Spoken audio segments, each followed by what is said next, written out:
Hey everybody. Welcome, welcome, welcome. Good to see everyone. Welcome to the kitchen where we're cooking up. We're gonna get those, we're gonna get the aprons, I think we decided. And that's a Zoom test kitchen. We're gonna whip up something delicious this week. Let's say hi to everyone. Hello, Have a metaphor. It's not even a metaphor. It's real. I got nothing. Mr. Franklin. Greetings. All is well here in Central Florida. As is it on the East Coast of Florida, of the same exact state. Big art festival today, and probably the biggest in Florida, other than Coconut Grove, this weekend in Mount Dora, Florida. Oh, I won't be anywhere near it. Okay. Staying far away from that.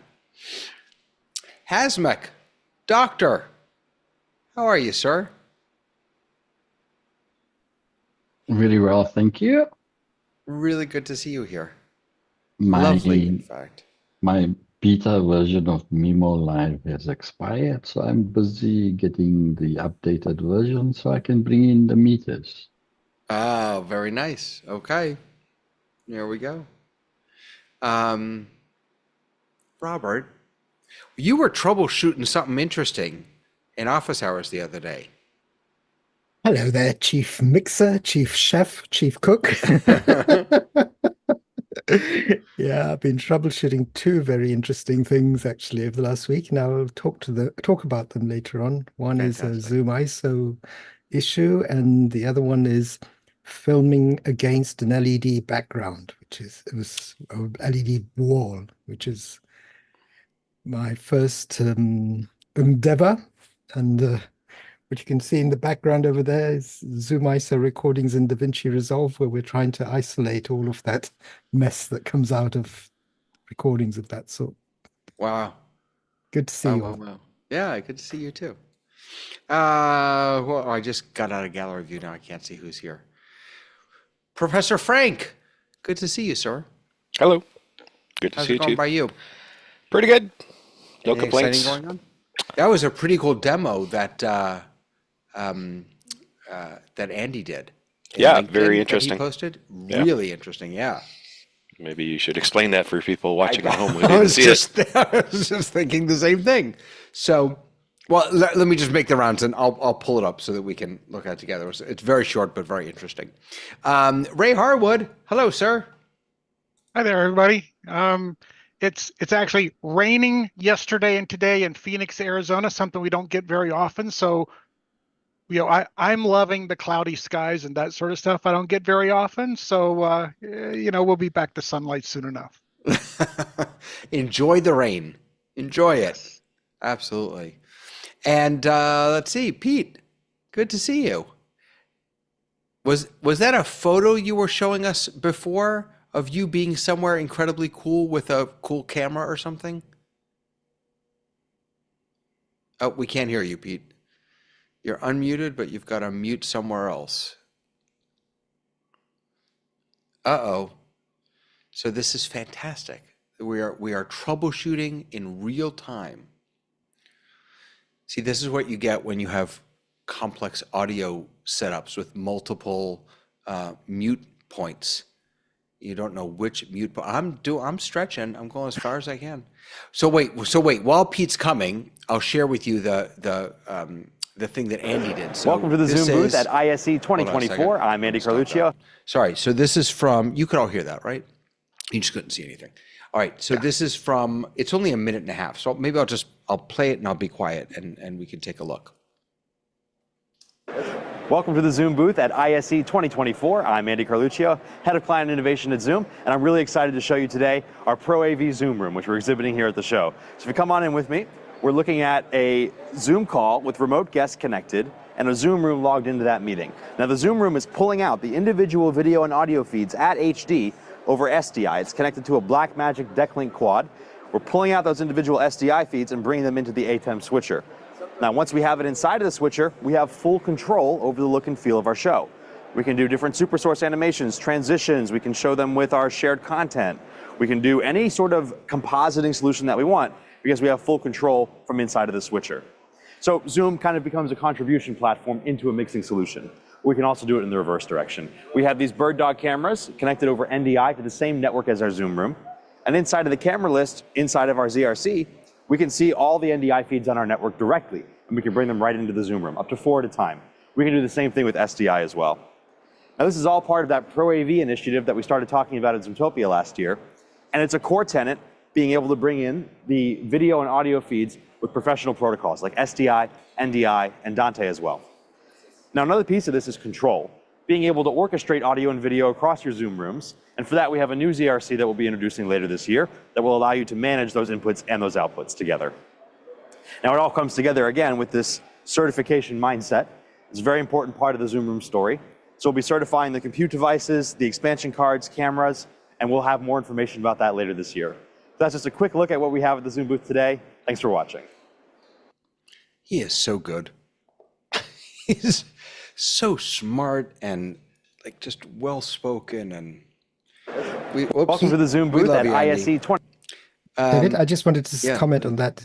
I think Andy is one of the few people in the world who is able to talk about tech in a way that it's understandable for us humans. Yeah, you're right. I agree with you. Absolutely. Absolutely.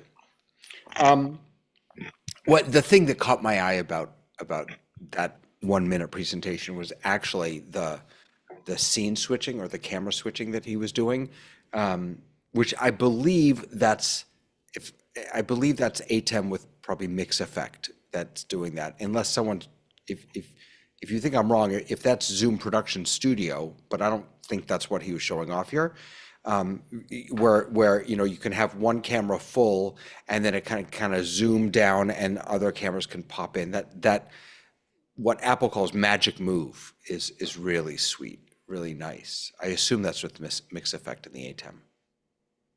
Does anyone know?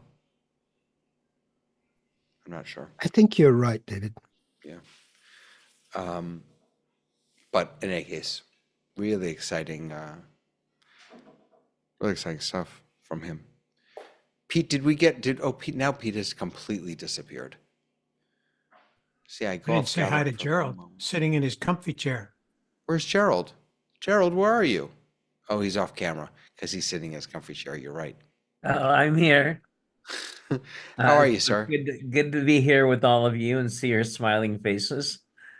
It's good to hear your smiling face. It's lovely. That would be suffice today, indeed. Lovely, lovely. All right, fantastic. So what do we have on the docket today? I know that Ray, you found, oh, here's Pete. All right, let's give it a shot, Pete. Is it working? No, it's Yes. working. So what was it? I had to rewire my audio hookups between my two computers today. Just analog wires. Okay. And there's a little switch here that I have that can select this mic to this computer or that computer. I just didn't press that. Gotcha. But I'm back here right now. Good. Isn't that when the so- client so- says, isn't that, Ray, isn't that, I mean, Pete, isn't that when the client says, that's not going to happen during the show, is it? We love hearing that. No guarantee. No guarantee. I was working for a client last year, not with my personal stuff, but with theirs. And we had so many different scenarios happen. I think the worst one was that the login that the client has, I would use, someone else used it while we were in the process of a webinar, and it totally shut us down. Why did it shut you down? I don't know.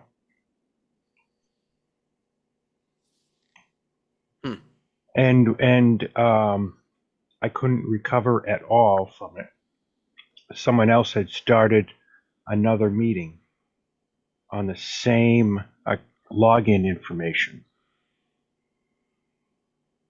So they logged into a client with the same credentials on a different computer. Yes. Started another meeting and booted Yes. you off. Yes. Yes. Because I think, doesn't Zoom say,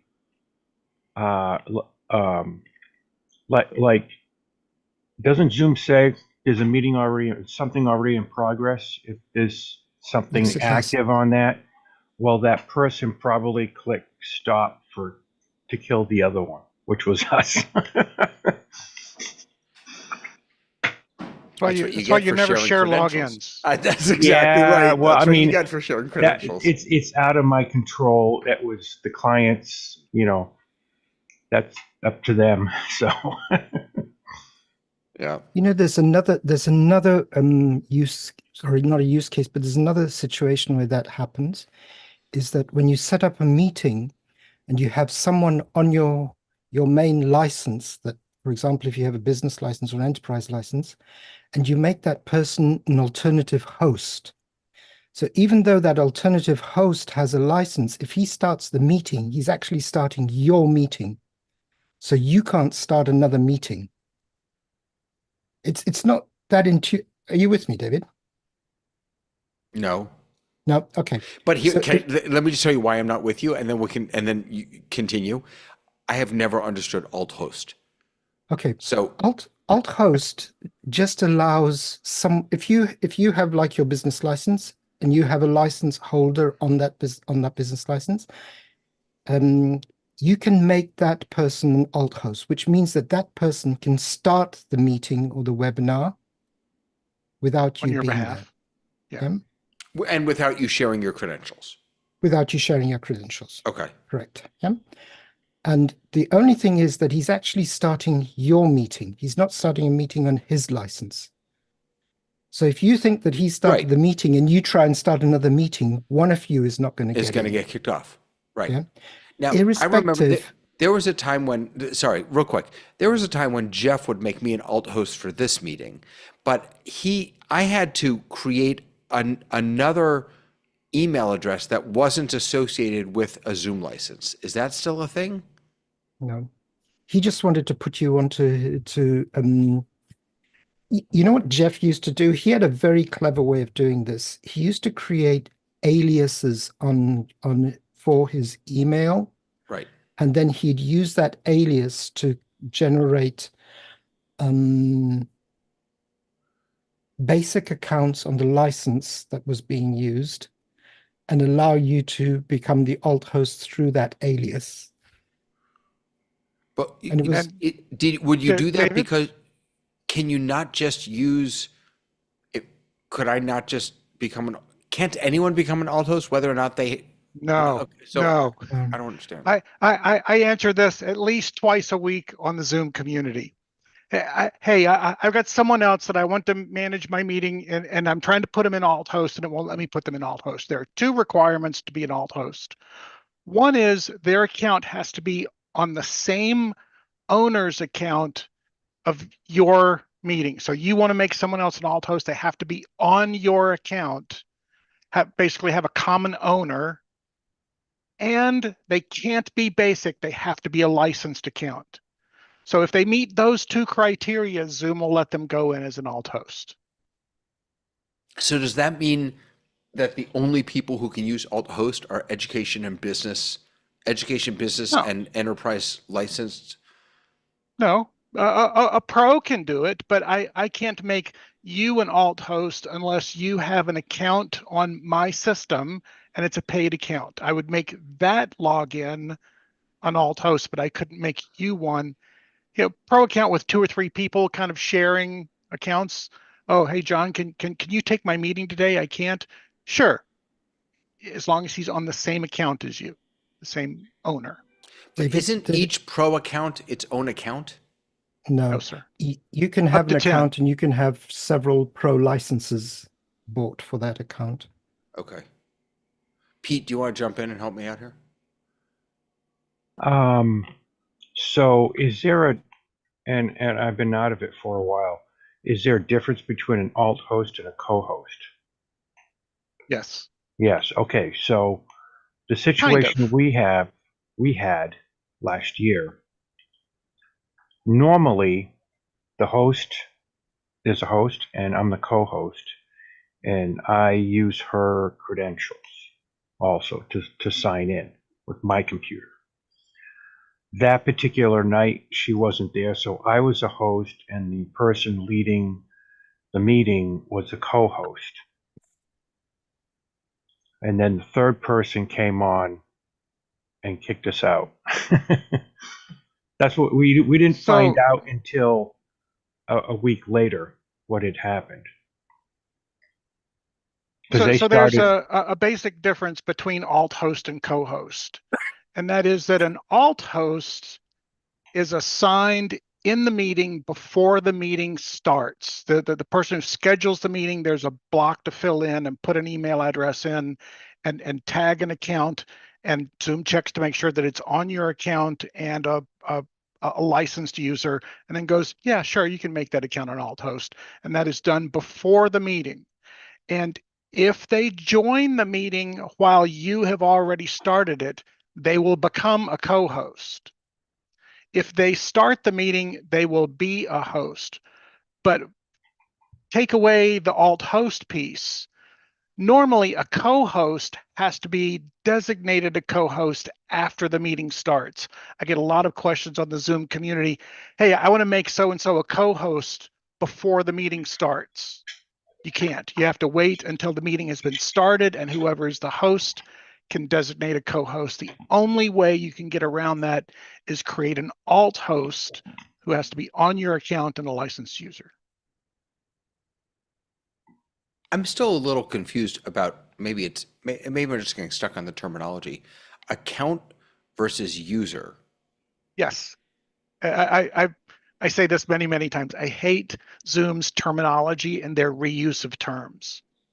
And so Zoom tries to, but they're unsuccessful at it. They try to use the word account to mean the owner and all of the people who have accounts underneath that owner, all of the accounts attached to that owner's account. And then they try to use the word user for everybody who logs in and does something. And so if I have an account and I've got 3 assistants, I'm the account owner and they are just users. But all of us know we refer to our account, the one that we log into, as an account. And so what I try to do on the Zoom community is I use 2 terms. I use organizational account, right, and typically put in parentheses, one common owner.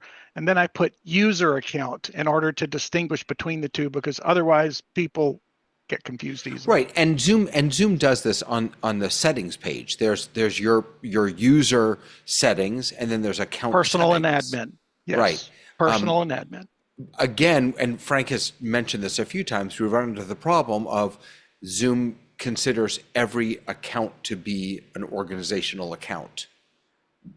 Right, every personal account is also an organizational account? If you individually, anybody individually goes into Zoom and clicks the sign up and puts in their credentials, gets a verification code back and gets an account, they have an account of one user. And as soon as they go, hey, would you like an account, and add that person to their account, they are the account owner and they have two users. We still refer to each, both of them will call their account an account. But the reality from Zoom's perspective is there's one account and multiple users. Robert has his hand up. Robert, can I just one more thing? So, I have an account. My wife has an account.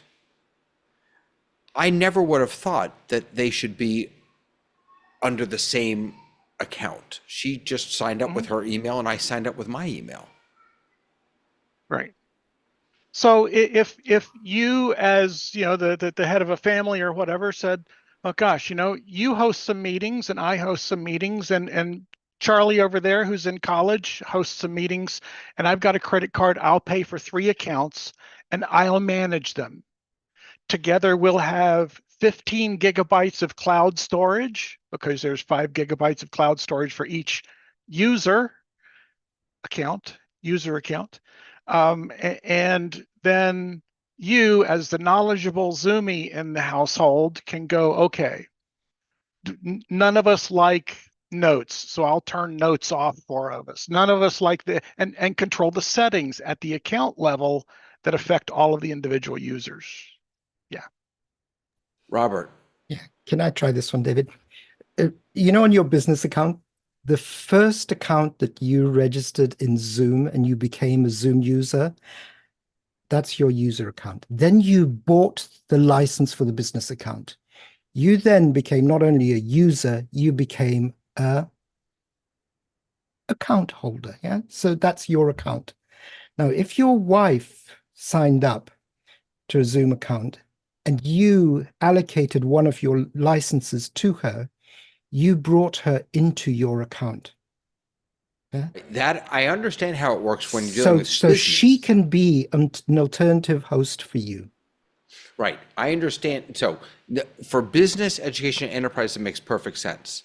It's when you start getting into pro accounts that's where I'm getting a little confused. Exactly the same thing. You right. Buy a pro account, you're the first one who bought it. You buy a second pro license. You allocate it to your wife, who is a Zoom user. She comes in, and you decide what. Right. And again, I never would have thought of I don't know why. I just assumed that everyone would want to have their own Zoom license. There's no perk, right? There's no family plan, as it were.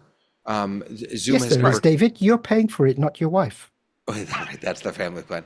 But Zoom has never tried to sell, purchase a family plan for Charlie and your wife and you. It's everyone has their own account. Well, here's the perk, and you're right, David. I don't think they market it this way, but if I was Zoom, I would market it this way. If you and 11 of your buddies, 10 of your buddies, you and 10 of your buddies got together and said, we're all going to do this. I'm getting sticky notes and stuff. Okay, that's kind of interesting. I am viewing Ray Franklin's board. Anyway, sorry.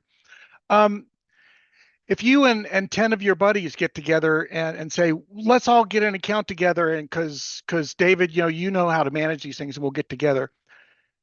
You can't do that on a pro account. You have to go to a business account because you've got 11 accounts, 11 users, and you have to go to the business account, which costs more per person than a pro account. There are some perks to having that. You can have 300 people attending. You can have 2 meetings sort of simultaneously, except Robert knows, you can't. And you can have 1080p. I paid, and I'm going to say this, Zoom blackmailed me to paying $2,500 just to get 1080p. Right. So that's the perk. I as a small business, I have 2 paid accounts. I have myself and a box over here that has an account so that I can do some things between the two. And I have 4 more basic accounts that I use when I'm doing testing, and they log in from various sources and do things. So I've got just a pro account. I'm only paying, $159 a year for the 2 each pro accounts. The others are basic unlicensed, but they're still a member of my organizational account. And the benefit is it costs less than a business account. And so the moral of the story, going back to alt host, is you could never have an alt host for any meeting that you schedule. Well, that's almost true. I actually have that other paid account, and I make them a scheduling privilege account so I can schedule meetings from my account for that account. Sometimes I have a need for a meeting for one client and a webinar for another client simultaneously, which I don't necessarily need to actively host. And so I'll set up the meeting on my account and I'll put the webinar on the other account. Right. What I guess what I meant is, Yeah. You could you're alt hosting for yourself is what you're doing. Yeah. Right. And unless someone else comes in and you add them to your org. It's a complex subject, and it like is. most things in Zoom, the terminology gets in the way. It's like Zoom events. Well, isn't a meeting an event? Right. Isn't a webinar an event? And Zoom events, when they first brought it out, was called Zoom conferences. I loved that term, and Zoom apparently didn't like it, so they changed it to Zoom events. Can I ask you all a question about the complexity? I was actually in a meeting the other day, and I was just looking at my Zoom window, and I've got the little badge in the top left. I've got the companion AI thing glowing, and then I've got the 4 squares. I don't even know what the heck those do. What is that? Is that to switch back to gallery? Apps that are apps accessing using content in this meeting. Then I've got custom live streaming service. And on the other side, I've got the view button. And then I just started thinking, wow, this is actually a very complex tool. I wonder and I love the complexity. I use the complexity. I wonder if for other people it's maybe becoming a little too complex. I don't know. Now with notes, now with all these things that we love playing with, I wonder if there's maybe a little Teams is no better, David. Yeah, no. I had to use Teams for the first time last week. They all want an ecosystem. Yeah. And that was started by your friends at Apple, not mine. I'm Android. They all want an ecosystem, and Zoom's got a phone system, and they got a calendar system, and they want you in that walled garden, just like Microsoft has done with Outlook. That's just good business on their part. And if somebody else is offering a feature, they want to be, quid pro quo. No, that's something else. Yeah. Robert, go ahead, please. I'm going to stand up for Zoom this time, David, because you could actually switch all of those additional functions off and you'd have a very simple meeting. You have chosen to add them on, and thus the complexity. Oh, you're right. I guess what I was thinking about is not from what I see, because again, you're right. I put all these up, but for everyone else who's on the meeting who didn't put those things up and who doesn't know what they are. I mean, I didn't even know what one of the icons was, but you're right. I chose to have those up there though. Well, it's one of the reasons I sort of advocate for somewhere there being a switch that the average person can see very prominently to go to simple mode, advanced mode, and expert mode. And gosh, I don't know what I'm doing. All I want to be able to do is mute and unmute and turn my camera on and off and get in chat. And you ought to be able to click a thing that says simple mode, and all of the other things that we have come to enjoy go away, and that's all they see. And the average person then who is easily, overwhelmed by technology can just say hi to the family and friends and not be inundated. Have you Jeff seen- Whitgren, a name we all know and love, is in YouTube, and he said Zoom needs a simple mode button. Yeah. Nice. You had it first, Ray.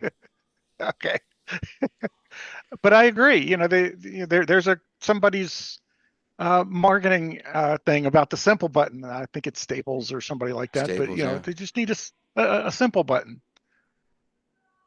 I think that before they do a simple button, I think there's still some more technology they need to work out. Like, for example, I'm thinking about original sound, original audio. When they get to the point where Zoom can detect, I mean, it already can detect, that it can detect that music is playing, and it can somehow figure out that it's music playing intentionally, or someone is singing intentionally, and it automatically turns on original audio. Because I can imagine folks turning on simple mode and then wanting to share a song real quick and being incredibly frustrated that they can't hear the song on the other end. Or at least asked, do you want the music that I hear to come through, or do you want me to suppress it? Right. In simple terms, do you want to turn on original sound from musicians? Nobody understands that for the first time they hear Agreed. it. I wonder if that's an AI feature, right? That they could listen Well, in. I think so. It could be, very easy. Yeah. David, you just asked to simplify it. Now you've added more I know. functionality. All right, simple button, Zoom. Give us our simple button. Have you seen that alternative to the Stream Deck? It has these big buttons on it. I forget the company's name, Conch or something like that. It's like a really simple version of a Stream Deck, but with really big buttons for people who are not technically Older people? inclined like us. People with big fingers. Mute Well, and unmute and camera and uncamera. Yeah. right. Well, Hasmuk, come on in, Hasmuk. Yeah, just some feedback and a question. Feedback on that Stream Deck issue I had last week about connecting two Stream Decks on the same machine. And we couldn't quite figure that out. So the simple answer is that you don't run your Stream Deck software. The app has to be quit, and then in Companion, you need to deselect the Elgato plugin. And then the Stream Decks won't mirror each other. So if you press the button on one, it won't mirror the button on the other Stream Deck. So that's how I solved that one. So that's the feedback. The question is, I kind of regretted in my production over the weekend that I did not have breakout rooms because we had everybody that entered were put in a waiting room, but from the waiting room they then came into the main meeting. But then there were individuals we need to have a conversation with, tech issues or any other issue. And what happened is I created a waiting room. I called it a green room. And my question was, the person can't be moved to the waiting room if they have not accepted the first step when you assign them to a room. Am I correct? Let me just get this clear, Hasmuk. You named one of the breakout rooms waiting room. So everybody had already entered the meeting. So they came into the waiting room and then we brought them into the meeting. Once everybody was in a meeting, we realized we need a green room. So we created a breakout room and we just called it the green room. But then to assign somebody who's already in the meeting into that green room, you needed that participants or attendees' consent. Am I correct? No, it depends how you No. define your breakout rooms, because you can define the breakout room in such a way that you move the participants, or they move themselves, or you predefine a whole list of people to move. Yeah. So when you start a meeting, you can move them, let's say, from a waiting room into a green room. No, Or do they have to enter the meeting first and then they have to enter the meeting first, and then they get moved to the breakout room. But what you can do is, when you define the meeting, you can pre-assign to breakout rooms if it's a meeting with that requires registration. Yeah. And then when they come in, and if you have the breakout rooms open, they'll come into the main room and then they'll move across to the breakout room. On an auto basis, not Correct. no operator requirement. No. And the second one is you don't need any of the folks coming in their permission or consent to move them automatically. Okay. No. All right. Lesson learned. Thank you very much. So back to the simple button and original audio. Andy has told me to turn off original sound and play some music into my mic. Now, I'll do that. I'm not sure if it's going to work because of my audio setup, but because well, all right. So I have some YouTube free, copyright free music. So I'm going to play some music. We hear it. Yeah, and he told me to wait and see what happens.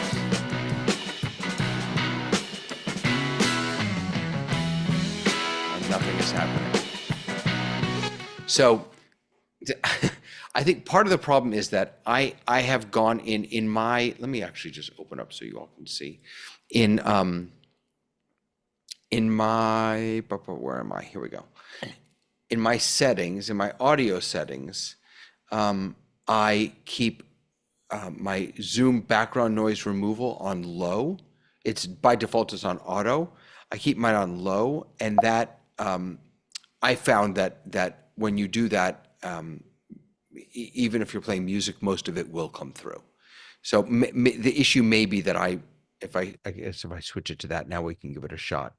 Actually, David, I don't think you have original sound for musicians enabled. No, I don't. But that's intentional. I'm not sure if he needed me to have it enabled or what not. he said is don't select it. Don't select it to the top left-hand corner of the screen. So have it. All right. So I've got it enabled now. It's He enabled. also says it needs not to be coming from your computer. Play the sound off your phone. Oh. So it goes into your mic. And just for the record, we're keeping him awake. He's in Buenos Aires. I mean, he's in Barcelona. Oh, dear Lord. All right. Hold on, Andy. He says, like you're playing your guitar, David. Oh, just play my guitar. Good thought. I didn't think about that. Hold on. He's a fan. All right. But David, you do have original sound off now in the meeting. It's off. Yes, I have it off. Right. So now I'm playing music.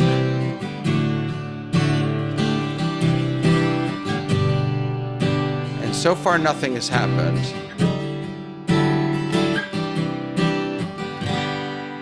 But it came through really well. It was good. Well, yeah, So, but again, it's coming through really well. It's coming through really well, just to be clear, because under Zoom background noise removal, which is what I have it set at right now, I have it set to low. If I set it to auto, it won't come through very well.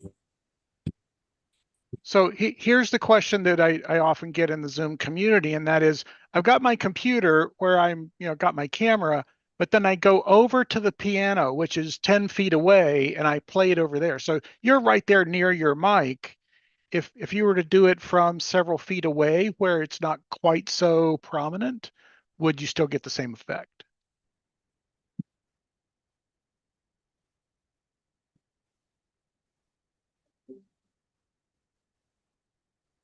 No sound, David.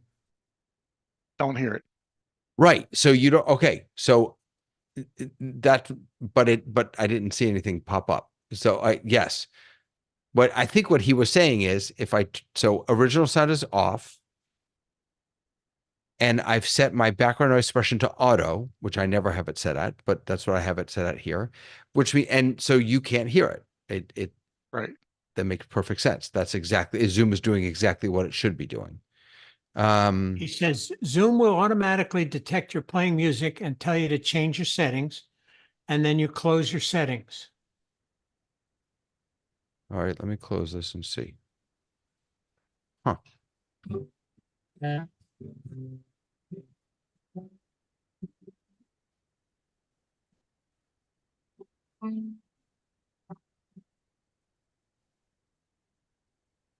I'm not getting that pop-up. Interesting. All right. I mean, that would be amazing. I haven't seen that before. I'm going to change this back though to low.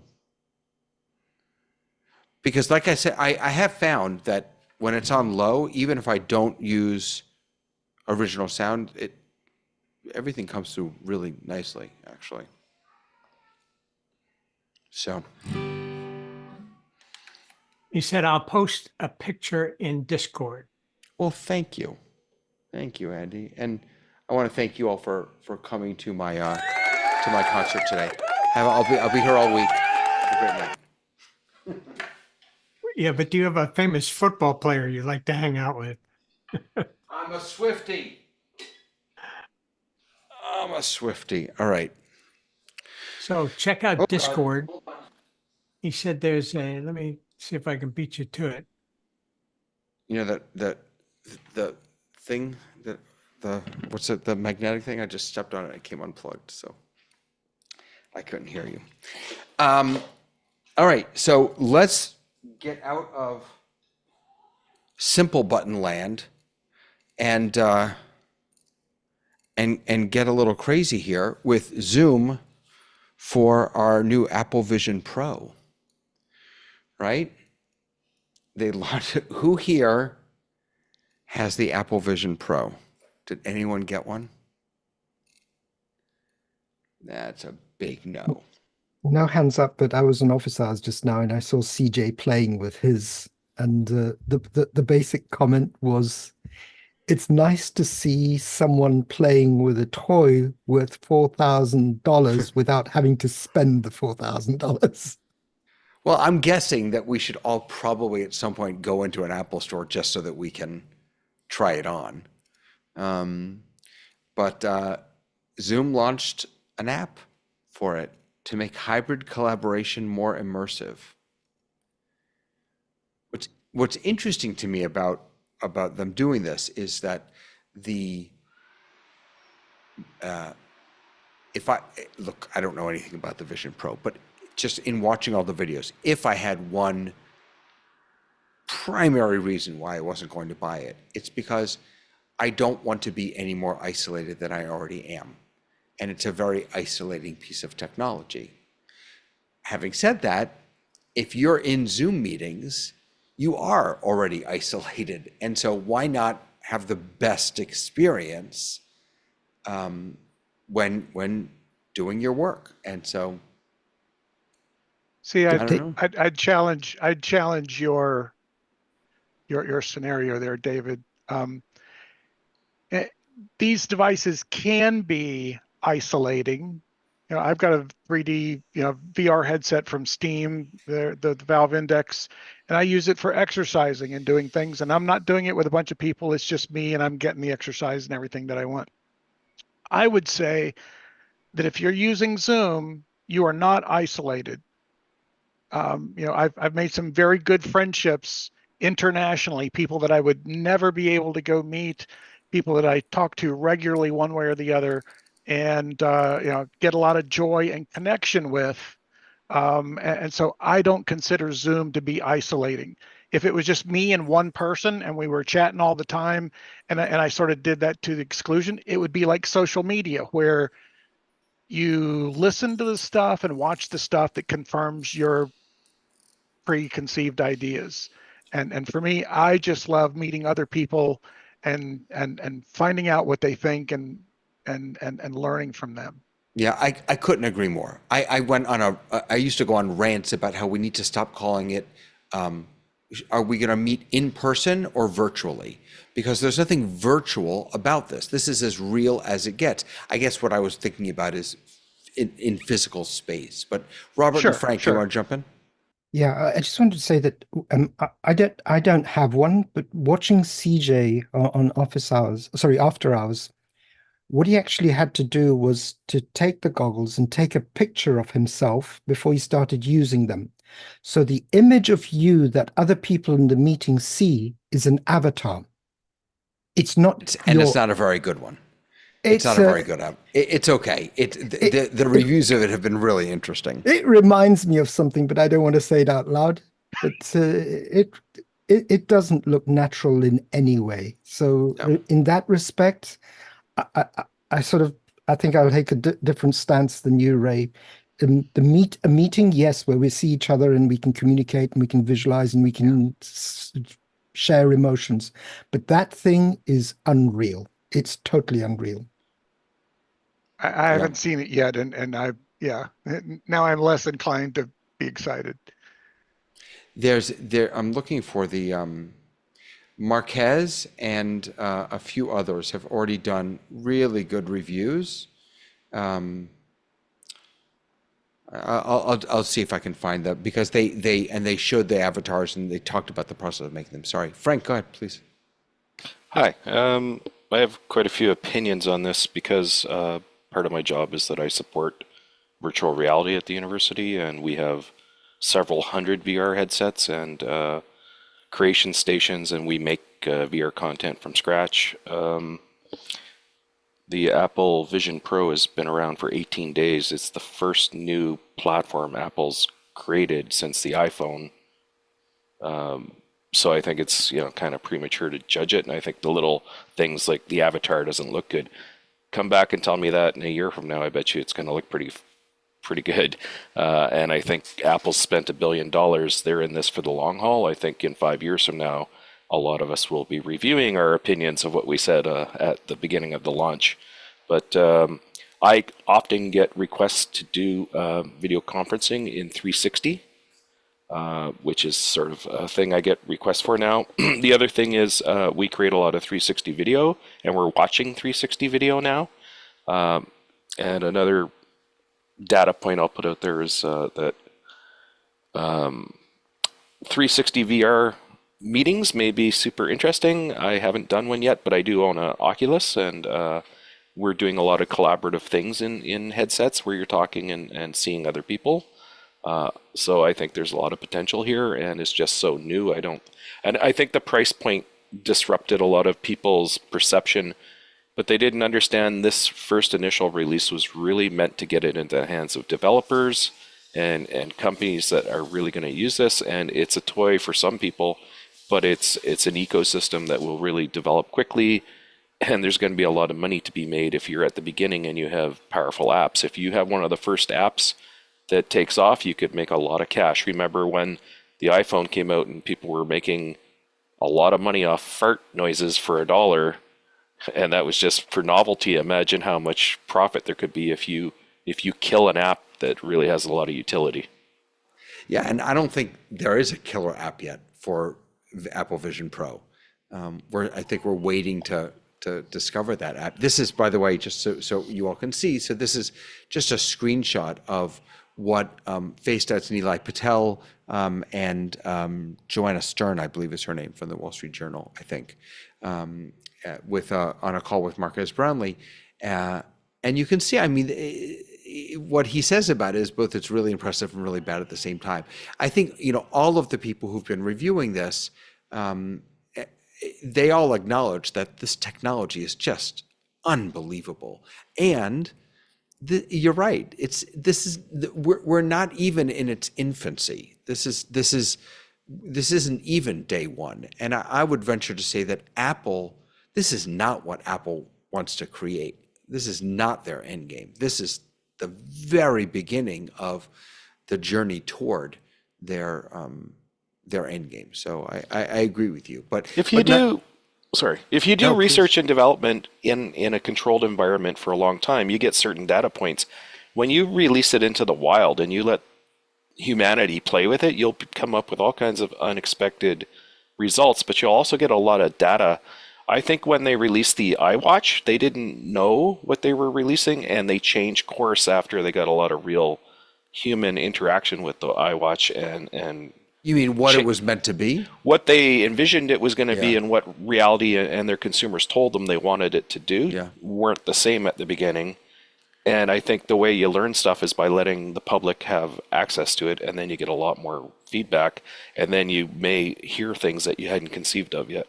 Well, sure. I mean, think about the when the iPhone came out, right? The idea that your iPhone would be your primary camera was insane. That's not why they create. I don't think that of the three big things that the iPhone was purported to be. It's a phone, it's an iPod, it's an internet, whatever he said, an internet delivery device. Camera was not up there, and yet you put it in the hands of the public, and they said, no, this is what's important to us. And now that's one of the single most important parts of any new phone that you're going to buy, is the quality of the camera. So do you see, Frank, is this, I mean, do you imagine, can you envision yourself participating in Zoom meetings? Oh, using definitely. something like I this? already own an Oculus, so I mean, if Have you ever done a Zoom meeting? Can you do Zoom on Oculus? I think it's new. I don't believe there was an Oculus app for Zoom. And we also have Sony headsets and other headsets, Valve headsets, Pico headsets. We have a whole bunch of headsets, but I think Zoom must have seen some potential here as well, right? I don't know. YouTube and Netflix didn't do it. So I also come from traditional video conferencing, and if you go into a high-end video conferencing room, they now have 60-inch screens that are vertical, where the person across from you is the same size as you. So you're sitting at a boardroom table in a set of nice comfy chairs, and across the board from you are gigantic screens where the person you're talking to is the same size as you. So I mean, that's a form of immersion as well, right? Right. The difference is that what you're seeing across the table is a real.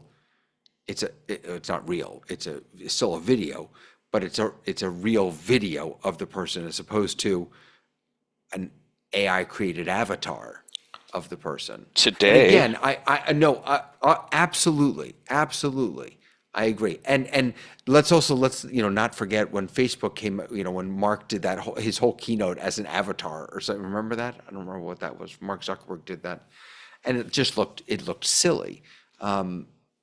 This is a step up from that, but it's still. And who said, Robert? You were explaining, I think, how you create the avatar. It really is kind of amazing that you just hold up the Apple Vision Pro, and you do this whole thing, and it just creates it. It's unbelievable. Yeah. But my comment was really using the Apple Vision Pro in Zoom for a meeting. And so that's where it seems like an expensive toy. I totally agree with Frank that there are other use cases outside of Zoom where this tool is used. Some of our clients use it. I mean, a classical example, not to quote anyone, pharmaceutical audit, where you've got a guy with them and he's being asked to walk around with a camera on site, showing the world what they're doing, how they're doing it. And he's in a meeting and he needs to see what's going on. He needs to hear the interpretation, because these audits are coming from auditors are all over the world. It's quite an amazing tool. I haven't seen this one being used, but Microsoft Teams has had this tool for quite a while, so it's nothing new.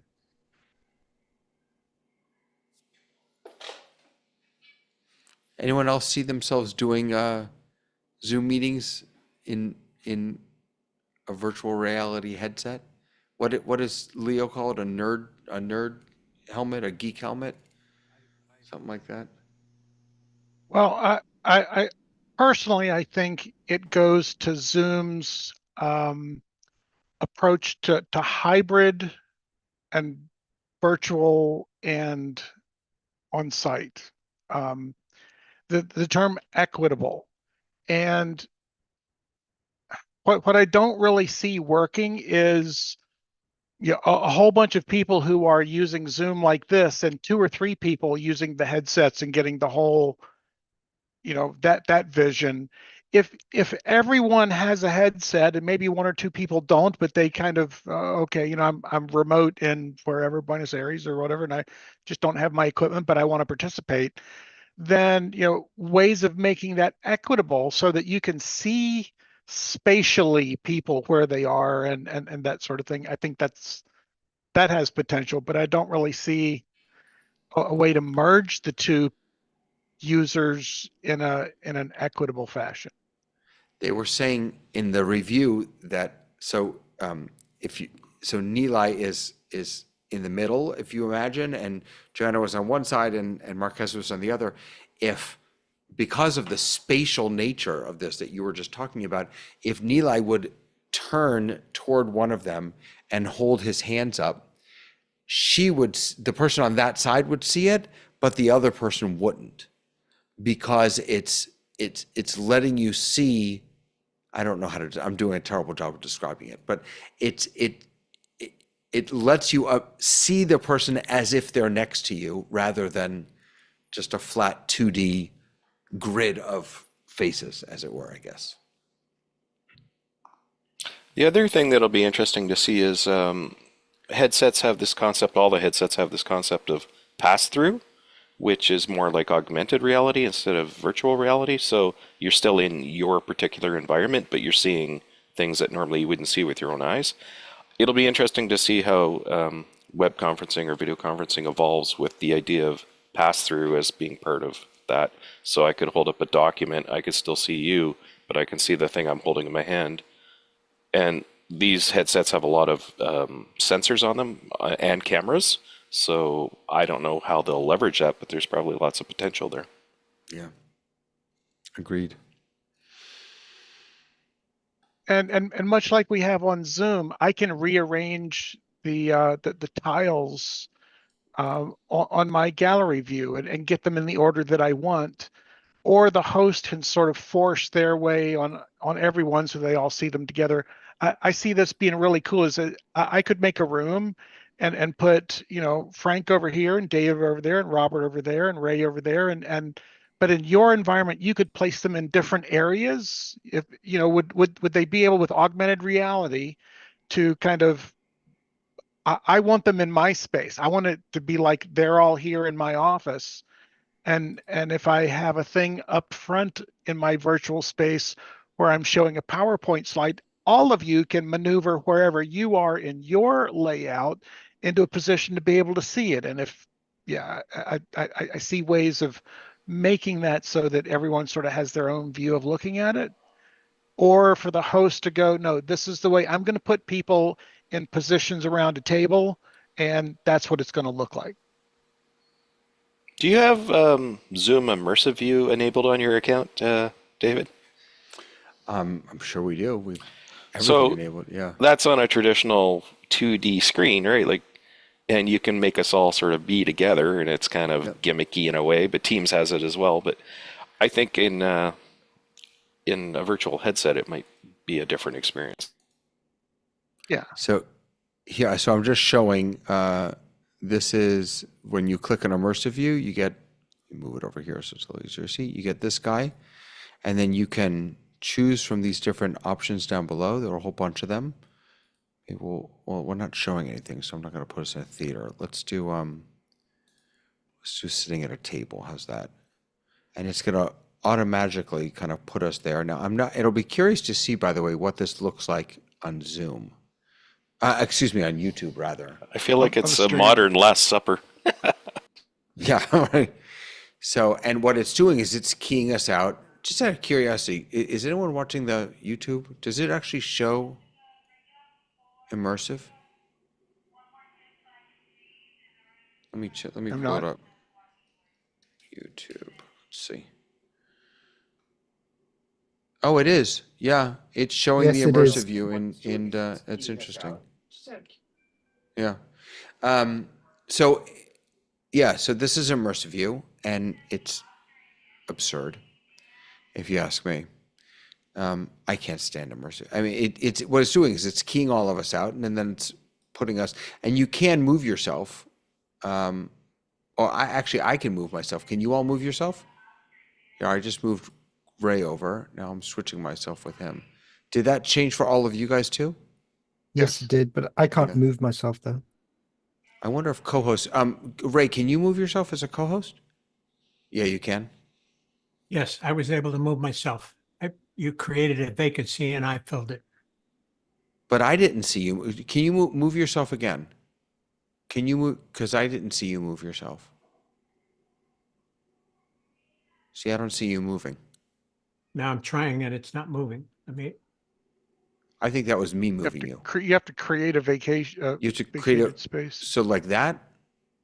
If I move myself down here, can you all see now that I've moved myself down there? Is that Yes. you Yeah. can? Checking on YouTube to see. yep, you two seeing that.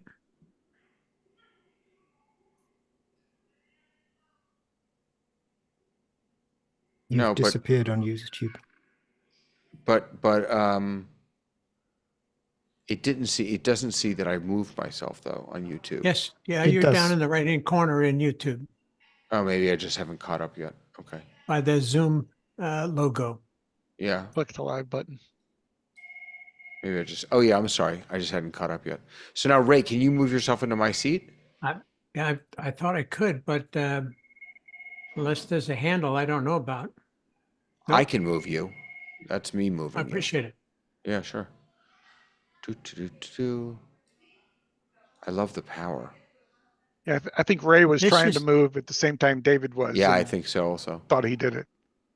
This is fine to put the panel here, but not the audience. Right, but the In my problem opinion. is that when you go into immersive view, it's for your entire meeting. Right? So you can't just put a panel up here.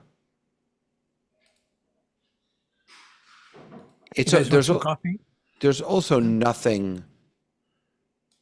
Just a minute, David. You decide who goes up on immersive view. You put people into the slots. No, everyone's up here. Yeah, but you can remove people and put people in. I You can. could, I think you defined the number of seats Look by, at that. by I choosing just the removed you. template. Wait a second. Now, how do I put you back in? And then you, oh my goodness.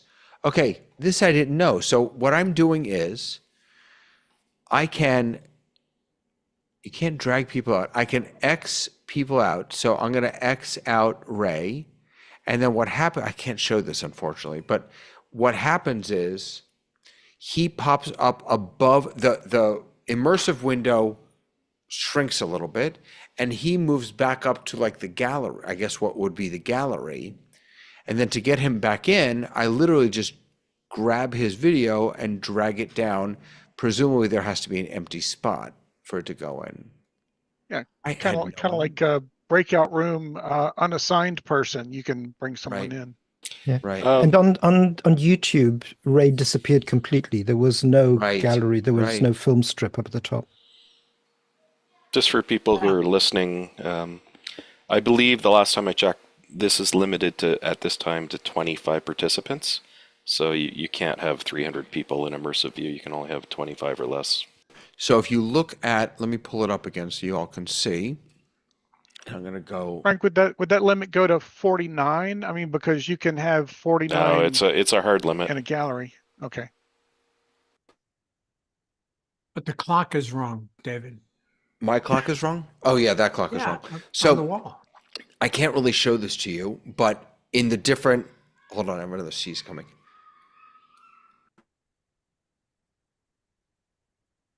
Where did he go? Oh my goodness, I'm sorry. So unfortunately, you all can't see this, but in the choose immersive view window, it tells you how many participants can be for each view that you have, and so there's 25, 2. That I don't understand that why you'd want to do a 2. Here's the 2. Focus meeting. So there you go. So okay, so this is, so you right, we could do it like this, right? So here's our panel. It's really the Zoom test kitchen. Right. This is the Zoom test kitchen. It's perfect. One thing I've seen people use this for, it's, a bunch of people who are all regional to different regions. It's a nice way to get a group photo of everyone, like the team or the class or something, and then, whatever. So I don't know. So if you know that you're going to have two speakers, then you could choose an immersive view, but you can also add your own. Let me I don't really have an image here I could use, but you could add your own image. So you could have 4 people up to, and the highest number here is 25. There's 2, 4, 13, 6, and 5, and 25. Those are the options. What is this one? Oh, this is just me. For a minute, with that was everyone split else at the screen, bottom. and then it disappeared. Yeah. And Dave, I'm looking at the Zoom support document. Apparently, if you click on one of the people, you can actually adjust their video size as well with the Sure. corner bars. Yeah, that's kind of interesting. Yeah. So if you've So got there I made someone that- Robert yeah. nice and big, and I can make Ray a little bigger. Yeah. Interesting. In other arenas, Jesse says we'd call these virtual sets. Yeah, they're virtual sets. If Yeah. I turn around, will it look as if I'm looking at you, David? Say that one more time. Now you've Green got screen But fades you maybe out. one day, if you had a virtual headset, you could turn around and you would see right. something different. And there's place participants into view. See, I never play with this, so I didn't know any of this. Automatically or manually. So if I click manually, then, oh, look, you know what? Let me take us out of immersive view just so that I can show you what this looks like. Leave immersive view. Okay. But now I have to go back to immersive just to do this. All right. So here is, hold on, I gotta turn off YouTube because it's confusing me. I don't know what I'm looking at. Okay. So here's the interface that you get. So if I choose manually, then I can say, I don't want WLM meters because he's not on camera. I know that. I just want, Ray Franklin and Ray Harwood, and then I can put them both in the kitchen. But why did it choose me? I said manually. Oh, and here's the list. Okay, so the immersive view is full. Oh, I wonder if do I have to? No, I don't. So Ray Franklin, and let's start that. And there we go. So that's how you could build, interesting. That's how you could build a little show like that. Huh. Someone grab a frying pan real quick. Cook something up. Wow, that's interesting. I can't ever imagine using that for anything. Dave, how many backgrounds does that panel thing have? Looks like there were about 10 maybe. I think you can import your own. You can. Yeah. But imagine, a bunch of grade 3s or something. This might keep them entertained for a little longer if you're trying to do for kids, yes. something like that, right? Agreed. So again, here on the little thing, and I apologize, I know my screen is really busy. It's hard to see, but you've got choose immersive view. Here's Zoom does not let you make these windows any bigger. There are 13 options in here, and then you can also add your own. This is the only image I have on my screen, so that's an image that I just had on my computer. So there you go. Alrighty. Immersive view and the Apple, what do you call it thing? What's it called? Vision Pro. Vision. Vision Pro. Vision Pro. Mr. iWatch. It's not the iWatch, it's the Apple Watch. I watch Apple And I don't Watch. even have one. I have lots of Apple things, but Yeah. they're just names. I've never gotten the Apple Watch. Sorry, Ray, go ahead. I was at the Apple store at the Florida Mall yesterday in Orlando, and there were 600 people in the queue to buy something. It had Disneyland inside and it had a Disneyland outside. It was a 2-hour wait. There were so many people. I asked one of the greeters about it. It was people from out of the country who were coming to buy stuff, and that was one of the key things people wanted to buy. Watch? That's Wow. crazy. That is Not the crazy. watch. No, the Vision Goggle. Pro? the Vision Pro. According to the guy at the gate. Wow. And they actually close at 8. They actually close the line off at 6 o'clock because it takes that long for people to, you know, how the Disney lines go. And then all of a sudden you go in another room and then it's that. Well, that's the way the Apple store was yesterday. Amazing. But every time Apple releases a new product, that's what happens outside their stores. It's just absolutely amazing. I used to line up for like once I lined up for an iPhone. Oh, I'm still on my thing. Sorry. Once I lined up for an iPhone. But so what else is happening in Zoom World? Oh, you know what? I want to say one thing, and this is just a kind of a thank you to Zoom and ZoomOSC. I've been Thursday nights. I've been doing a program. It's a 10-week program. We have about 100 participants, 2 panelists, and then I serve as the moderator.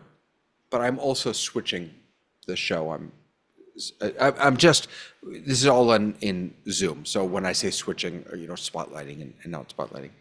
And Meeting or webinar? meeting.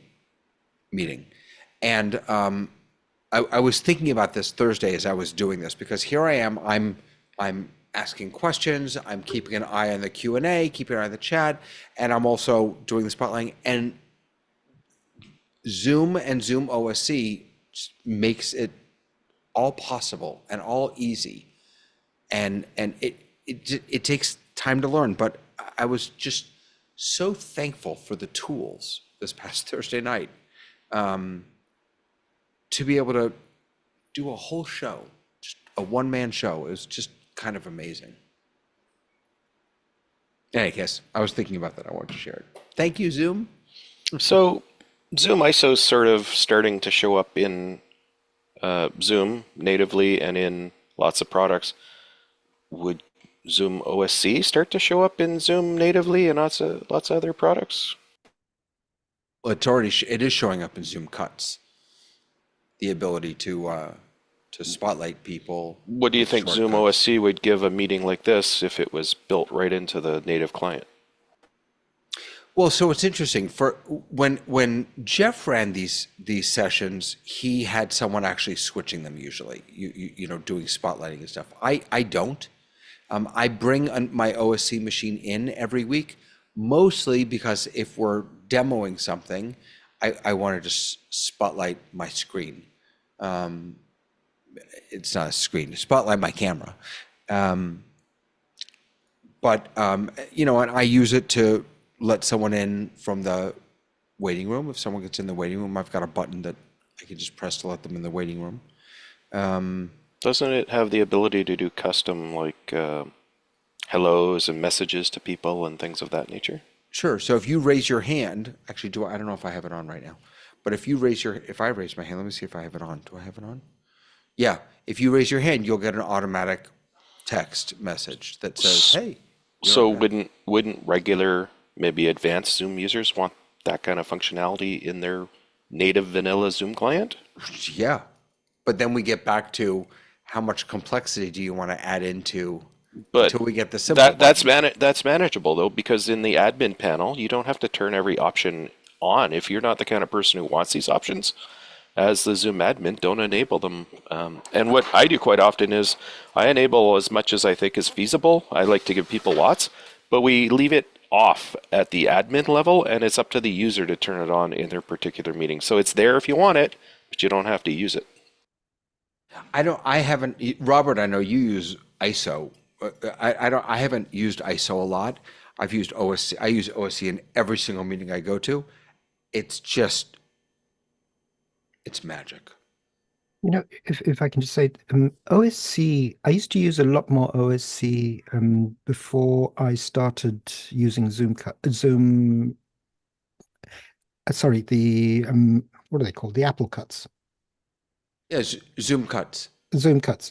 Because with OSC... So you use that now? You use Zoom Cuts now? Yeah, I use Zoom Cuts. Oh. What I used to do in OSC is I would set up a list of messages that I wanted to send out to the people in the waiting room. So that's one thing. And then I would use the same Jeff type format that you have, David. In other words, host a meeting where there's a couple of hundred people, and it would just be Q&A. So people would put their hands up, and then they'd queue up on the Stream Deck. Because I use a Stream Deck with OSC. I don't see any use for OSC without a Stream Deck, to tell you the truth. I don't have that work case or workflow at all. And so they pop up and see them in line, press the button, then say, you're next, unmute your mic, and then pop them onto the screen. And so that was another use case. And that's really good for Q&A, like really nice and clean. And then take them down and put the next person up. And of course, with Zoom Cuts, with Zoom OSC, you're getting those spotlight changes very, very nice. They just come through. You don't have to take people off one by one, put them back on one by one. You can do 2, 3, whatever you want or have selected. So that's another use case. So Frank, just trying to answer your question. Yeah, I have a Stream Deck as well, so I mean, I understand where you're coming from, but I'm trying to think of a more vanilla client. Like when someone raises their hand, and as the host, I've got the 3 dots in their gallery picture. Maybe there could be functions in the 3 dots or some other mechanism, but I think the AI part of ZoomOSC would be compelling for some users who don't want necessarily to go outside of the vanilla client, and I'm just trying to have a thought experiment about that. Yeah, this is exactly what I'm thinking. I think you're spot on. And then there are there's a certain set of functions, I think, that they could include in that app. And if you wanted more, you'd go out to OSC to get them. I mean, OSC you probably use if you're trying to connect Zoom with, for example, vMix and do things in 2 places at the same time. But a Zoom app OSC, I don't know what even to call it. Well, just the intelligence, like just the AI component. I think there's functionality that could be in the vanilla client for people who want to leverage it. They plan on porting it over. I mean, the whole Andy's been clear from the get-go about Zoom Cuts that the goal of Zoom Cuts is not to stay a product, really. I mean, that's me editorializing. The goal is to discover what do people want, what are people using, and then to build that into the native client or the vanilla client. So yes, I think you're absolutely right about that. Robert, didn't you have a ZoomISO issue this week? You were testing? Yeah, but it's complicated. I don't know if we want to bore everyone with all of those technicalities of ZoomISO. And it's being handled at the moment. It's a specific use case, and it's like an exception to what ZoomISO does. I didn't realize this at the time, but Tlaloc has really helped me a lot to move my thinking about that issue to the point where I see it as an exception, and we're going to figure out what's causing that exception. We haven't done that. I've done a lot of recording and I've done all sorts of things, but it's specific to the webinar license that isn't associated with a sessions or a Zoom events license.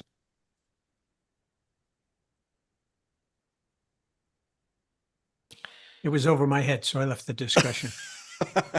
Hey, Ray, you said you have a Tesla, right? I do. Do you have Zoom installed in your Tesla? I do. Do you use it? Really? I have used it. I've used it 3 times. When you're parked, you have a bunch of choices. You got Netflix, YouTube, and what have you, and they've added Zoom as there's a Zoom app, and it works very well. It's a little awkward because at the rear view mirror is where the camera is. So you really, you might have heard I'm a eye contact person. This is a difficult way to to do a Zoom meeting for any length of time. But once you put it in gear, then it's just the audio. But that's camera built in, and that's the camera that watches you whenever you're driving, especially when you're in the self-driving mode, because they want to make sure you're not sitting in the back seat or, dozing off. Imagine 20 years from now when the whole screen of the car is a heads-up display and you're not looking at the center console, but the whole glass is a Or that display. I'm not really there. That, That could be true too. Has anyone used Zoom on an Apple TV yet? I have it installed, but how do you like it? It was cool.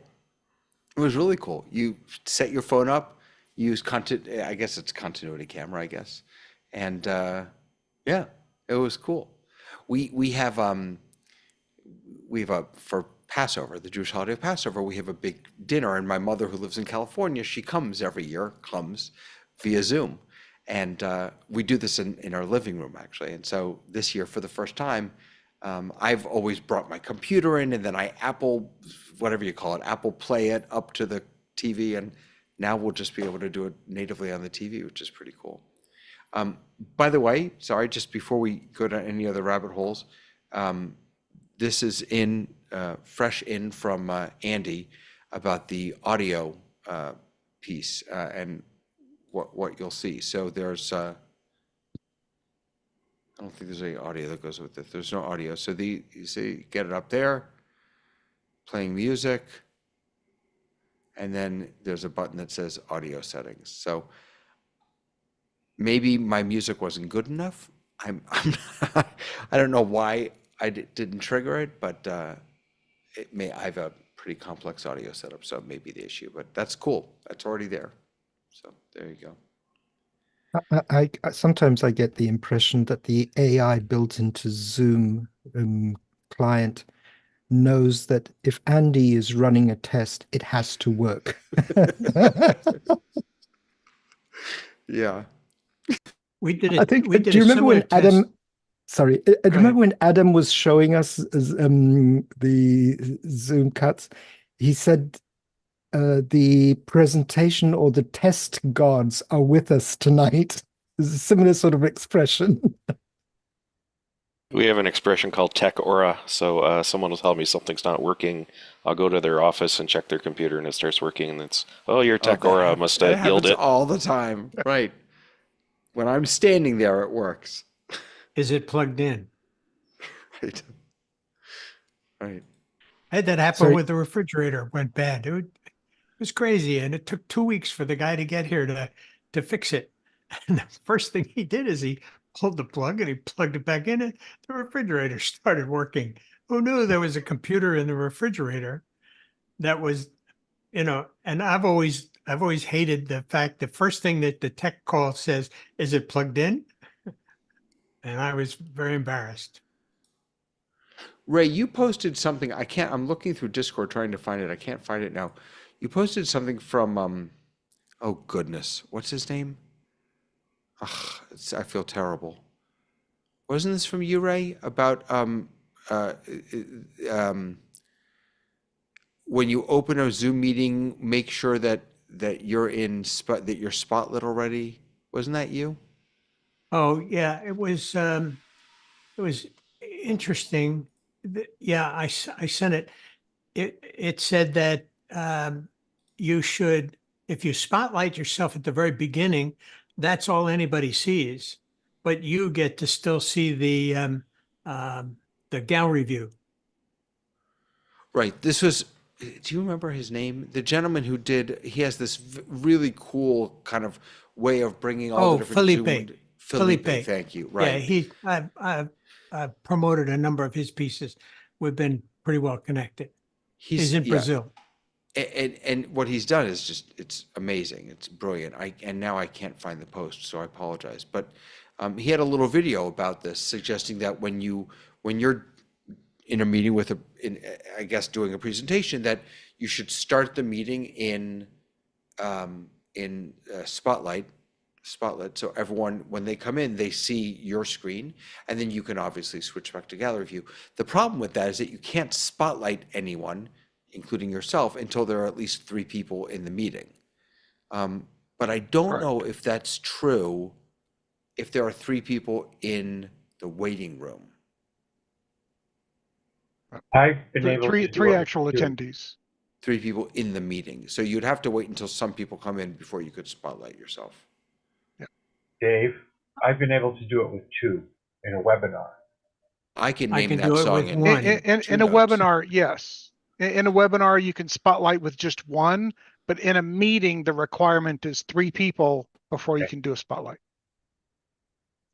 I'd And I guess I'd never heard of it.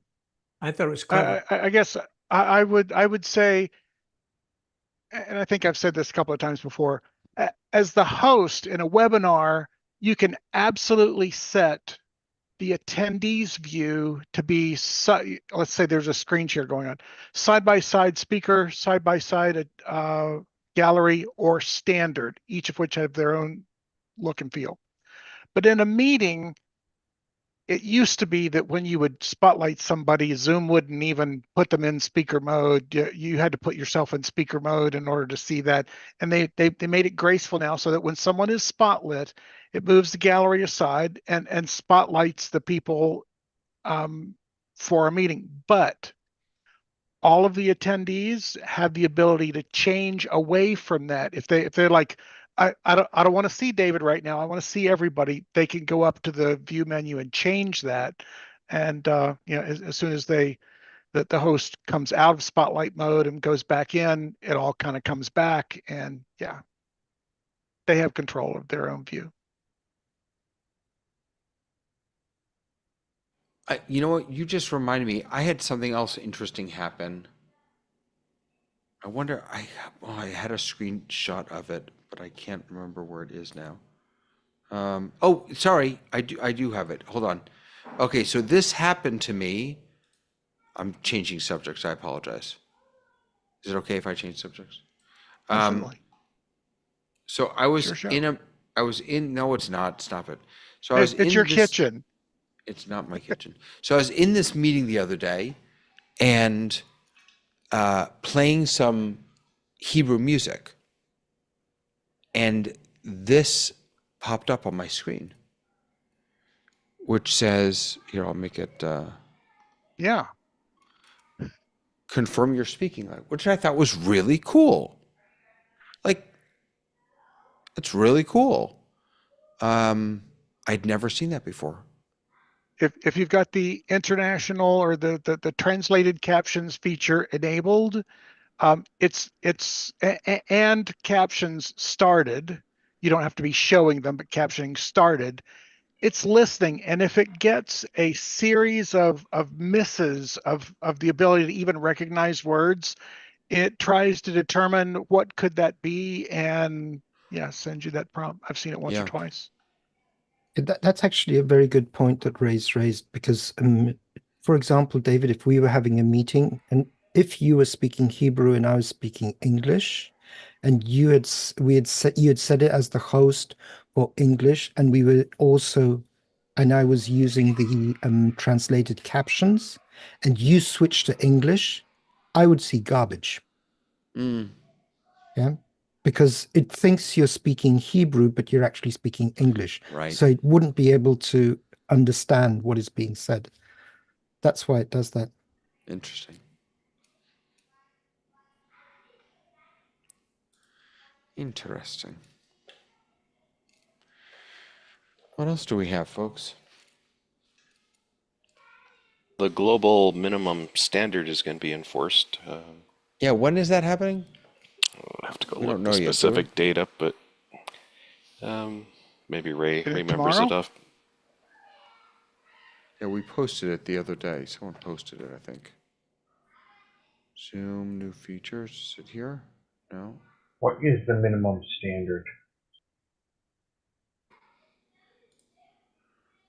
It's a quarterly, they enforce the lowest version you can join a meeting with. There it is. Zoom will be enforcing a new minimum version of all Zoom clients on February 3rd and on May 4th. Okay. And it affects everything. The new minimum versions for commonly used Zoom software within the ZTK group are, wow, thank you, Mike, for doing this. The Zoom client for meetings, the lowest minimum will be 5.13.5 on February 3rd and 5.14.5 on May 4th.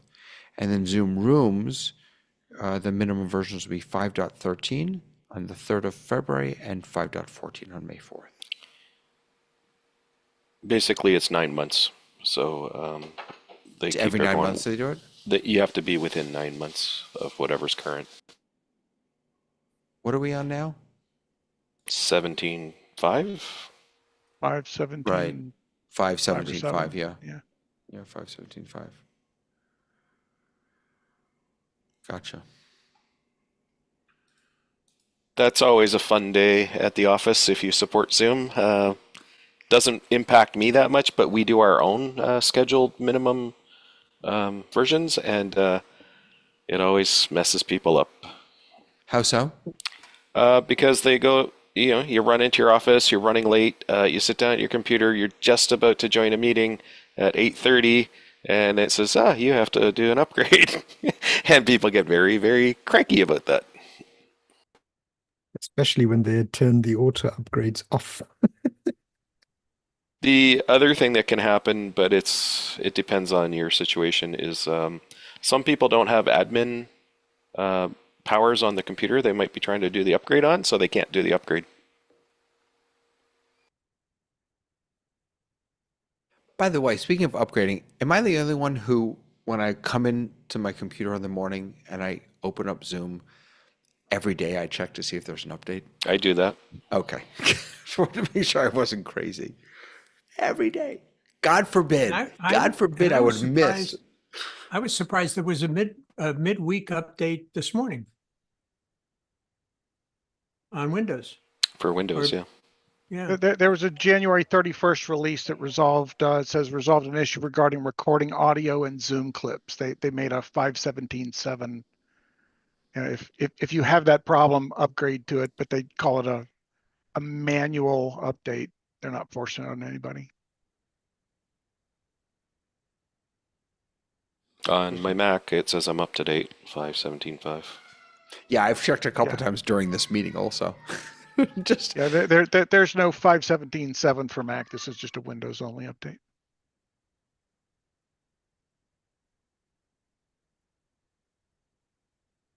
People will not like it. There's a lot of people who are always trying to go backwards, and then they can't install previous versions because that's the cliff where it drops off, right?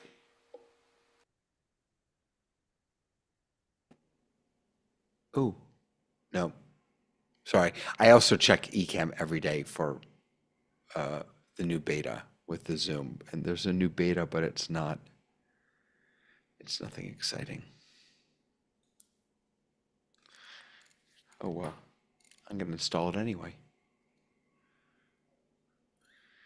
What else do we have, folks? I'm going to freeze any second, so get it in soon. Oh, you know what? Wait. Well, this isn't, again, this is me just sort of praising Zoom, I guess, but I'm taking, some of you know, my daughter moved to Israel. And so I realized that I really should know Hebrew better than I do. It's kind of, my professional life, everything. Hold on a second. I'm freezing. Hold on. You'll still be able to hear me, but I'm gone because it's updating and now it's reopening. Hold on. And I'm back. Okay, sorry. It's just embarrassing that I don't know about Hebrew. So okay, so I'm taking this class. I'm taking every 6 hours a week. I'm in this Hebrew class. And I don't know what they did, but they must have trained their teachers. They're not professionals or anything, but they're sharing music into the Zoom, just system audio. They're throwing us into breakout rooms all the time. They're using chat really effectively. So I've been impressed on the teacher side of that. They clearly spent some time training these folks how to facilitate Zoom. But the other thing they've done, which I found really interesting, is they have been incredibly clear with us, the students, in every class about what's expected from us. So for example, if we cannot turn our cameras on because we're in the car, we cannot participate in the class. We can listen to any class, but if you want to participate in a class, you have to be present, camera on. They're obsessive about being muted all the time unless you're called on. So everybody who's in this class has their finger somewhere, on whatever their mute button is. And they have just trained us all how to be good Zoomies.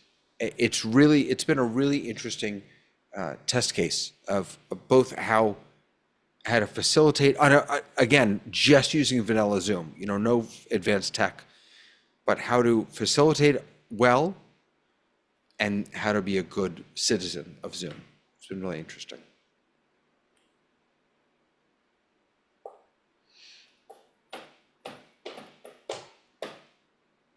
David, what you just did just now, and I'm not talking about your little talk over here, but the update has made me think that I'm paranoid.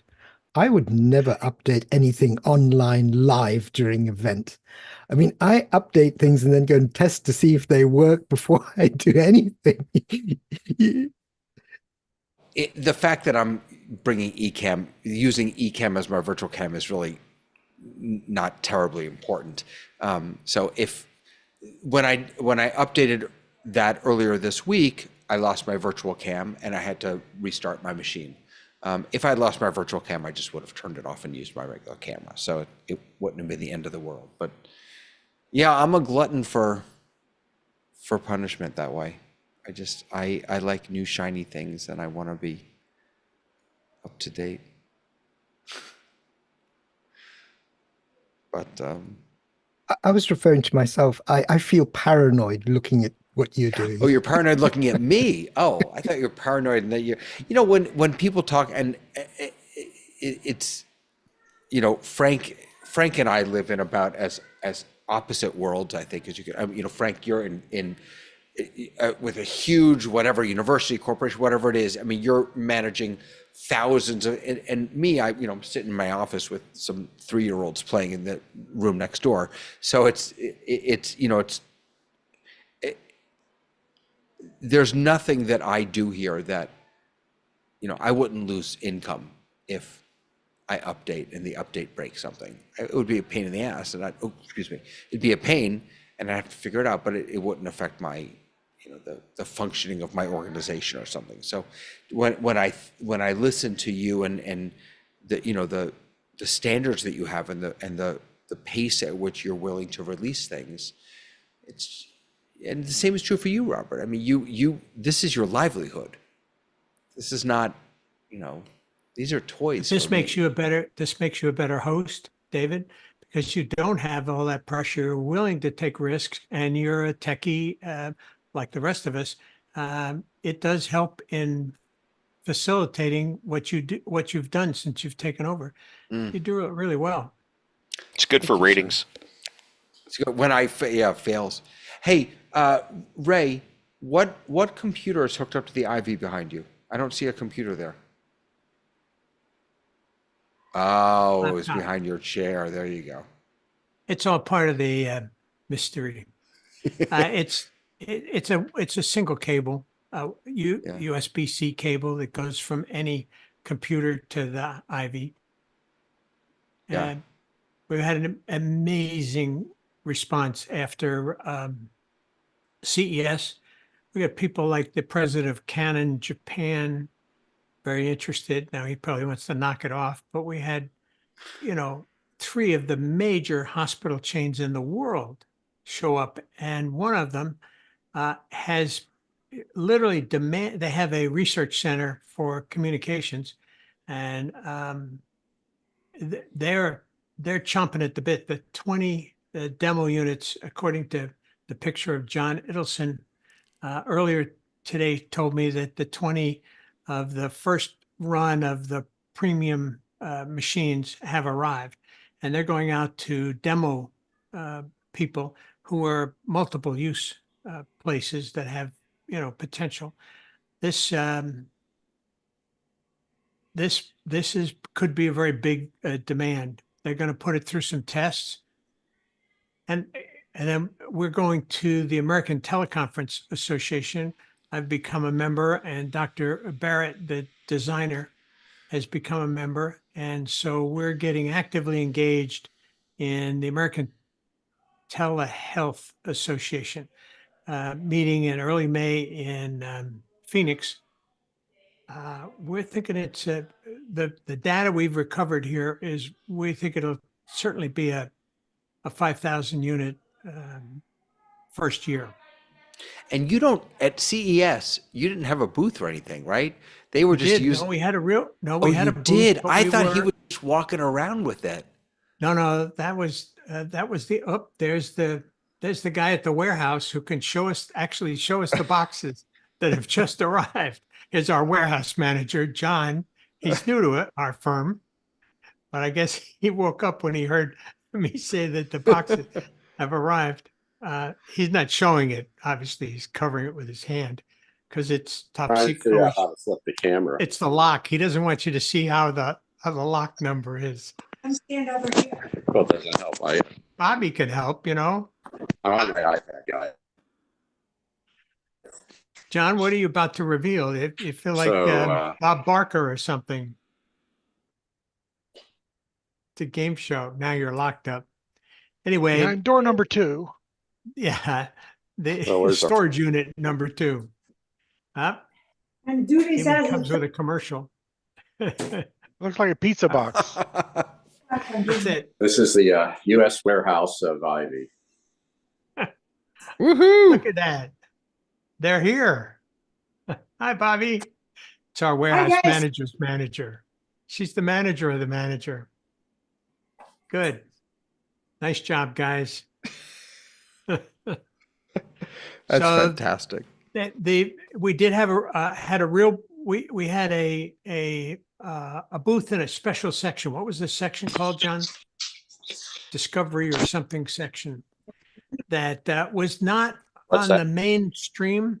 And believe it or not, we had fantastic traffic. Over 500 people stopped, talked, and got their badges scanned. I'm reviewing the videos now, doing rough cuts.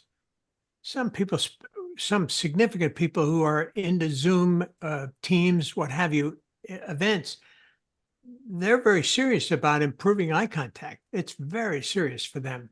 And to have this svelte looking device sitting on some CEO's desk is an indication that they're serious about it. Now, for telemed, we think it's going to explode. There's nothing like it. Everything else, there's a dongle you can put in front, and the cameras aren't that good. And you still have your computer sound system. In this case, this has got a Harman Kardon sound system built in to the bottom here with fantastic stereo speakers, fill the whole room. John, you're up. Sorry, I meant to be unmute. Hold on. I didn't mute. We're in the kitchen. We're not in the closet, John. This is not the Zoom test kitchen closet, the pantry. The pantry. Anyway, we're in the pantry. We haven't made it to the barbecue grill. Anyway, it's been fantastic so far. 3 months since Zoomtopia, American Association of Medical Colleges, CES, and now American Telehealth. It's such a big deal. The Dr. Barrett, who invented this, is coming up from Australia to meet with some of these institutions. So, because he's got all the knowledge that went into the design. Unfortunately, we're coming fantastic. to the time where I have to leave. Guys and gals, thank you very much. I have family obligations on a Friday. I wish everybody a good afternoon, wherever you are, and thank John Idelson for unpacking Yeah, thanks the for taking truck. us into the, yeah, that was great. Very cool. We got to see boxes. See you guys. Inner sanctum, guys. But this is a unique Inner site sanctum. Here, in California.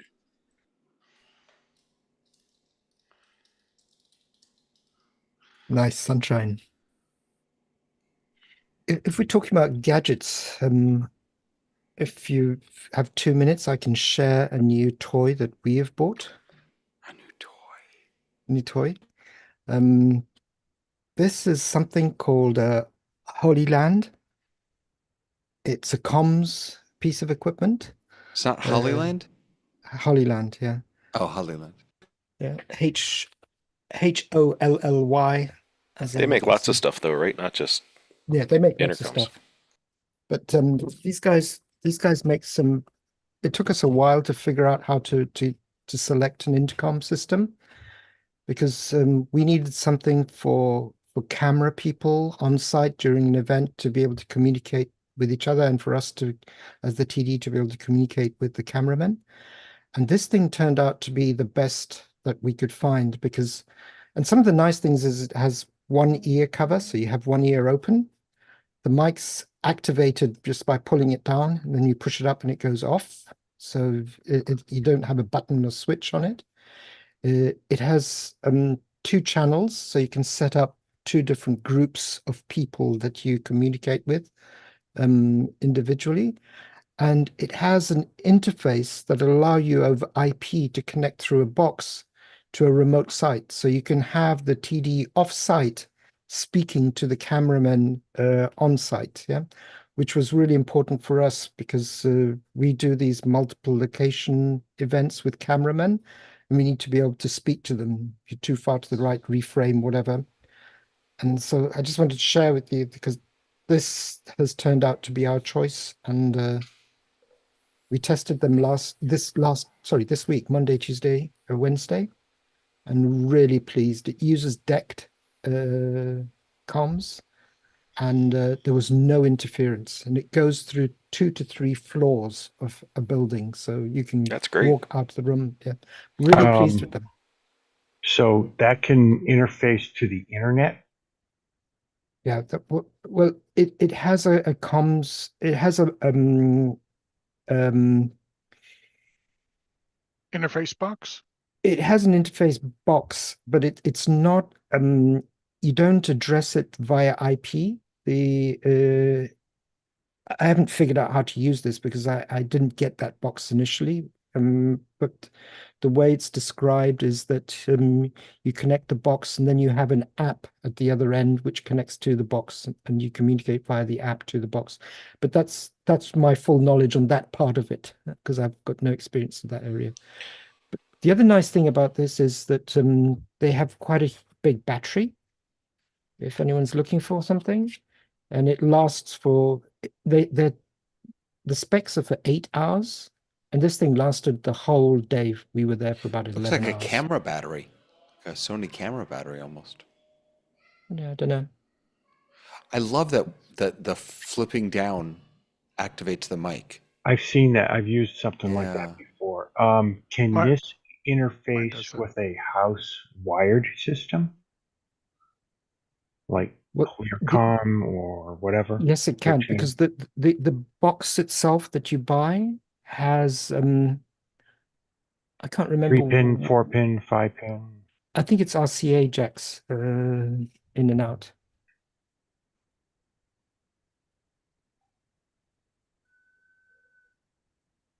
Yeah, we had a different manufacturer. We had 12 of something very similar, wireless, and they were pretty good if you were short range.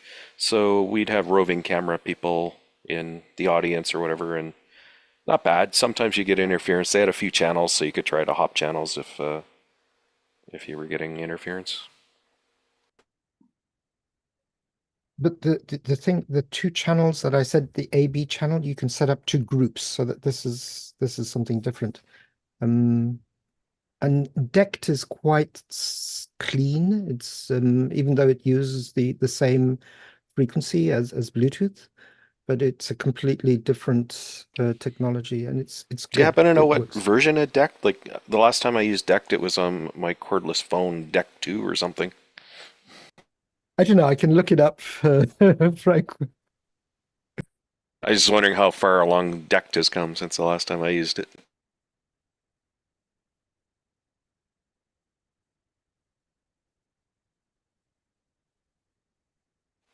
Good value for money, it looks like. I am pleased, and one of the nice things that I like about it is that it's modular, so you can just keep adding on, and you can connect these. I think it's up to 3 systems of 12 each.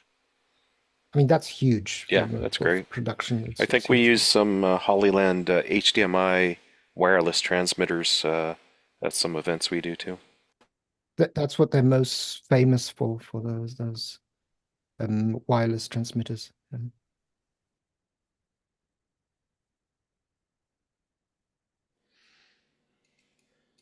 Anything else, folks? It also comes with these additional, you can change the pads so that they cover your ear completely, some big ones, or just the sponge top ones. Depends on There's your preference. on ear or over ear? Yes, correct. Yeah. I have to say, now, I mean, what your folks are doing, it's much more important that they have really high quality to be able to hear. I have absolutely fallen in love with this little IFB thing here, which it's just, in fact, I have, sometimes I'll be playing music and I have a second set of earbuds that I used to put in for that so I could hear better, but this is so discreet. It's so light. I don't even feel it. It's such a pleasure to use with Zoom. David, does IFB work well for music? I thought it was mainly No, for. it's terrible. It's awful. Voice, yeah. But I'm the only. It's just me. If there were other instruments, then I would never use an IFB. But it's just me and my guitar, and I know that I sound like crap. So it doesn't. It's like I don't need to be reminded by having good earphones. Actually, you sounded quite sweet when you were playing. I wanted to ask you to play some more. No, I'm not going to. But thank you very much. You can all go to Spotify and look for my music there. Where'd you get the IFB earpiece? Is it? Goodness, it's wired plug-in. Yeah, it's wired plug. It's a cheapo Amazon thing. Let me see what it is. Gear. I see it now. Let's see. It is.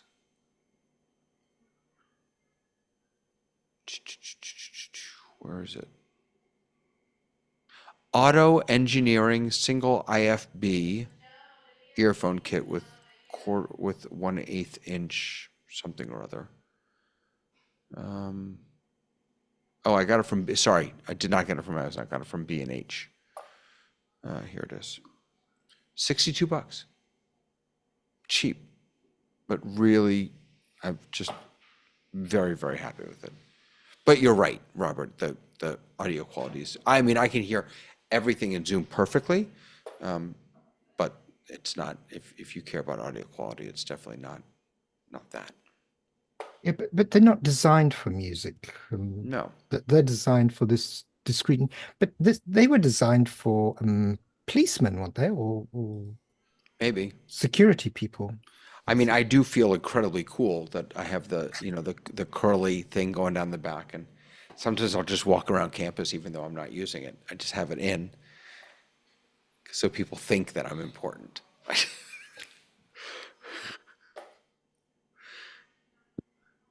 Oh my Lord. Thank you, Ray. You're so funny. Had to look you up. I don't listen later. I don't even have Spotify. Is that really? Is that like a thing? Oh yeah, look at that. Oh, that's not a lot though. That's only like 2 of my albums. Oh, it's missing Yeah, a whole bunch of stuff. Yeah. And that's without me even being logged into Spotify. I have a I'm not Spotify logged account in. as well, but Yeah. yeah. Well, there you go. David Paskin Radio. What? What is that?